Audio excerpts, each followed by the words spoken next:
រឿងមួយចំនួនដែលអ្នកទាំងអស់គ្នាកំពុងតែធ្វើបាបខ្លួនឯងអ្នកខ្លះគាត់អាចដឹងខ្លួនអ្នកខ្លះគឺគាត់ធ្វើដោយអត់ដឹងខ្លួនឥឡូវកាត់ខ្លីៗចូលទៅដល់វីដេអូរបស់យើងហើយអ្នកទាំងអស់គ្នាមើលវីដេអូនឹងហើយសន្យាមួយខ្ញុំឈប់ធ្វើបាបខ្លួនឯងទៀតគ្រាន់តែឈប់ធ្វើរឿងតាំងប្រហែលហ្នឹងអ្នកទាំងអស់គ្នាគឺធូរខ្លួនខ្លាំងហ្មងជាពិសេសគឺចិត្តដាច់ឆ្នាំហើយចំណុចទី1អ្នកទាំងអស់គ្នាឈប់រស់ជាជនរងគ្រោះទៀតមិនដឹងថាត្រូវបញ្យល់ប្រហែលដងទៀតតាក់ទងជាមួយនឹងអា mindset ជនរងគ្រោះចា victim mindset ហ្នឹងគឺវាពិតជាគ្រោះថ្នាក់ដល់អ្នកទាំងអស់គ្នាខ្លាំងមែនតើនៅពេលដែលយើងតាំងខ្លួនជាជនរងគ្រោះហ่ะ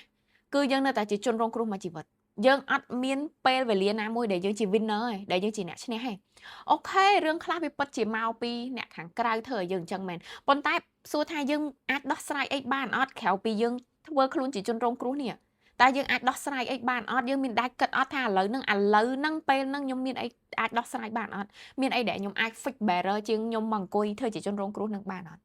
ហើយនៅពេលដែលអ្នកទាំងគ្នាមានទម្លាប់ជាជនរងគ្រោះអ្នកទាំងគ្នាលែងមានគំនិតនៅក្នុងការ solve problem ណាមួយព្រោះអីពេលដែលមានបញ្ហាអីមកគឺមិនមែនជាបញ្ហារបស់អ្នកទាំងអស់គ្នាគឺអ្នកទាំងអស់គ្នាជាជនរងគ្រោះរហូតបានន័យថាមកពីអ្នកនេះមកពីអ្នកនោះមកពីពេលវេលានេះពេលវេលានោះកន្លែងនេះកន្លែងនោះអញ្ចឹងយើងអត់ដែរខុសហើយមួយជីវិតយើងគឺយើងអត់ខុសហើយព្រោះយើងរងគ្រោះរហូតអញ្ចឹងអ្នកទាំងអស់គ្នានឹងលែងមានការគិតមួយថាអ្នកទាំងអស់គ្នាចង់ឈ្នះអ្នកទាំងអស់គ្នាចង់បានអីតែអ្នកទាំងអស់គ្នាត្រូវ fix រឿងនឹងបែបម៉េចហើយខ្ញុំក៏ធ្លាប់ជាអ្នកដែលមាន mindset ជនរងគ្រោះដែរហើយពេលហ្នឹងខ្ញុំពិតជាអត់ដឹងមែនហើយខ្ញុំគិតថាអឺមកពីអ្នកផ្ទះខ្ញុំអត់ support ខ្ញុំមកពីម៉ាក់ខ្ញុំគាត់អត់យល់ពីខ្ញុំទេគាត់អត់ support ខ្ញុំទេប៉ុន្តែដល់ពេលឥឡូវខ្ញុំគិតទៅវិញខ្ញុំថាចាឲ្យគេ support យើងមិនបើយើងអត់តន់ធ្វើអីចេញហ្នឹងឥឡូវយើងយកអារម្មណ៍នឹងដាក់ខ្លួនជាយើងវិញណាយើងទៅ support ម្នាក់ហ្នឹងមិនបើសិនជាម្នាក់ហ្នឹងអត់តន់ផ្លាស់ប្ដូរអីហ្នឹងអត់មានការគិតអីមួយដែលដូរឬមួយក៏ធ្វើអីមួយឲ្យយើងមានអារម្មណ៍ថាយើងជឿជាក់សូម្បីតែខ្លួនឯងយើងចង់ជឿជាក់ខ្លួនឯងតោះតែយើងកែប្រែលើអីមួយមិនថាជា mindset រូបរាងឬមួយការសិក្សាអីផ្សេងៗបើយើងរៀងជឿជាក់លើខ្លួនឯងចុះតម្រាំអ្នកដទៃឲ្យគេមកជឿជាក់លើយើងមិនឲ្យគេមក support យើងមិនបើយើ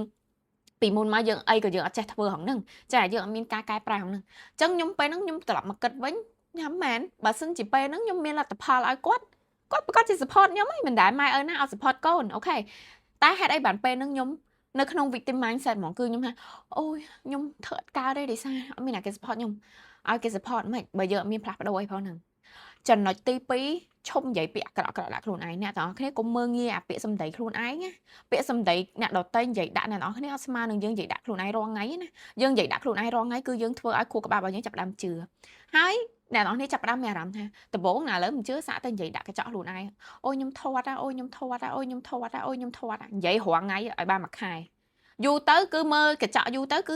ធាត់ហ្មងមានអារម្មណ៍ថាខ្លួនឯងធាត់ហ្មងហើយទៅខ្លួនឯងហ្មងមានអារម្មណ៍ថាស្លៀកអីក៏មិនសមធ្វើអីក៏មិនត្រូវបើមិនជឿសាកមើលខ្លួនឯងអញ្ចឹងកុំមើលងាយពាក្យសម្ដីខ្លួនឯងមុននឹងនិយាយពាក្យមួយម៉ាត់ណាថាឲ្យខ្លួនឯងគិតមើលចាគ្រាងគិតបន្តិចកន្លែងហ្នឹង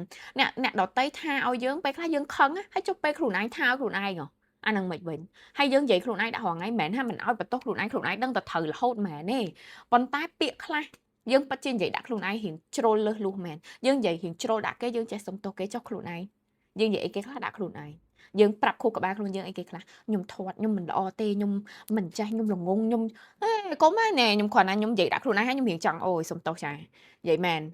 កុំឲ្យសោះគិតណាមុននឹងនិយាយពាក្យអីដាក់ខ្លួនឯងគិតឲ្យដូចមុនយើងនិយាយដាក់អ្នកដទៃគឺយើងគិតចុះខ្លួនឯងនឹងហេតុអីបើយើងមិនគិតទី3រៀន speak up ឲ្យខ្លួនឯងឈប់យកអាពាក្យសម្ដីគេឧទាហរណ៍គេផ្អាប់យើងចេះយកជាយករបៀបថាget along មួយគេគេថាអូយឯងកទឿឯងដូចអាមួយនេះដូចអាមួយនោះមនុស្សដែលមិនស្អាតមិនល្អហើយយើងចេះមួយគេអត់ទេអត់ទេណាបើយើងអត់រៀន speak up ឲ្យខ្លួនឯងគ្មានណាគេមក speak up ឲ្យយើងទេហើយកុំបន្ទោសថាមិនបានគេថាឲ្យយើងបានដោយសារយើងខ្លួនឯងយើងអត់មានការពារខ្លួនឯងហ្នឹងពេលខ្លះអ្នកនរគ្នាកុំ take វា joke ខ្ញុំមិនមែនថាណាគេនិយាយអីមិនបានប៉ះយើងមិនបានទេមិនមែនទេព្រោះពាក្យសម្ដីនៅក្នុងការនិយាយគឺមានរបៀបនិយាយតាមិនមនុស្សល្អ perfect ទាំងអស់ហេឧទាហរណ៍ថាយើងរៀងឡើងមុននឹងអីគេមានវិធីប្រាប់តាខ្ញុំចេះប្រាប់មិត្តភក្តិខ្ញុំដែរតាខ្ញុំចេះនិយាយល្អថានិ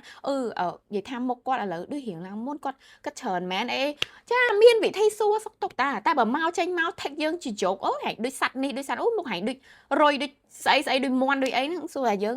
what is it funny តាឥឡូវខ្ញុំសួរមួយម៉ាត់ទេវា funny កន្លែងណាឥឡូវប្រាប់ខ្ញុំប្រាប់មកថាវា funny កន្លែងណាពេលខ្លះយើងត្រូវសួរគេដែរកុំចេះតែមកដល់ផ្ទះវិញតាំងយំខឹងខ្លួនឯងកុំខឹងខ្លួនឯងបើខ្លួនឯងមិន speak up ឲ្យខ្លួនឯងពេលហ្នឹងទេកុំមកដល់ផ្ទះបន្ទោសខ្លួនឯងចាហើយក៏កុំខឹងគេដែរព្រោះអីខ្លួនឯងហ៊ានទទួលយកអាពាក្យហ្នឹងរបស់គេហ៊ានសួរគេបើគេថាអូមកហែងដូចអាសัตว์នេះដូចអាសัตว์នោះសួរគេ what is it funny yeah tell me funny កន្លែងណា is it funny for you កំ pl ែងកន្លែងណាសួរនិយាយតែម្ដងពីរដងគេលេងហ៊ានហើយ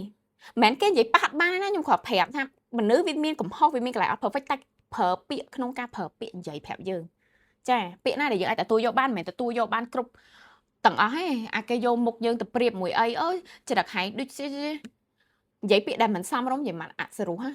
ឬមួយក៏គេថាអូហែងអត់ស្អាតហែងចាញ់ម្នាក់នេះហែងចាញ់ម្នាក់នោះមុខហែងអត់ស្អាតដូចម្នាក់នោះសួរអូខេខ្ញុំអត់ស្អាតដូចម្នាក់នោះ so what so what មិនឥឡូវមិនឲ្យខ្ញុំកើតម្ដងទៀតកាត់ក្បាលចោលមែនដូរមុខមែនយល់អត់អ្នកនរមែនឲ្យទៅនិយាយដល់គេដាក់ហ្នឹងតែរៀនគិតខ្លួនឯងថាឥឡូវមិនបើខ្ញុំអត់ស្អាតដូចម្នាក់ហ្នឹងឥឡូវមិនព្រោះមិនចង់និយាយថាពាក្យក្នុងការប្រាប់គឺវាមានអញ្ចឹងអ្នកនរគ្នាត្រូវរៀន speak up ឲ្យខ្លួនឯងបើយើងអត់ speak up ឲ្យខ្លួនឯងគ្មានណាគេ speak up ឲ្យយើងទេហើយយើងពីទូចមកយើងកើតមកម៉ែឲ្យយើងប្រាប់ថា mostly តសើគេបានតសើខ្លួនឯងវាដូចលើកខ្លួនឯងពេកចាបើយើងអត់តសើខ្លួនឯងអត់មានណាគេមកតសើយើងទេយើងមិនអួតទេណាប៉ុន្តែ at least ណាយើងកុំប្រអាប់ខ្លួនឯងបានអត់ចាខ្ញុំសុំកុំប្រអាប់ខ្លួនឯងបានអត់កុំទៅដាក់ប្រាប់គេអូយខ្ញុំមិនស្អាតទេខ្ញុំចាអូខេមិនបាច់ទៅប្រាប់គេថាខ្ញុំស្អាតលើសគេប៉ុន្តែកុំប្រអាប់ខ្លួនឯងបានអត់ចាឈប់ធ្វើបាបខ្លួនឯងណា so yeah វីដេអូរបស់ខ្ញុំគឺមានតែប៉ុណ្្នឹងទេអញ្ចឹងសង្ឃឹមថាអ្នកទាំងអស់គ្នាចូលចិត្តហើយយើងជួបគ្នាជាមួយនឹងវីដេអូក្រោយៗទៀត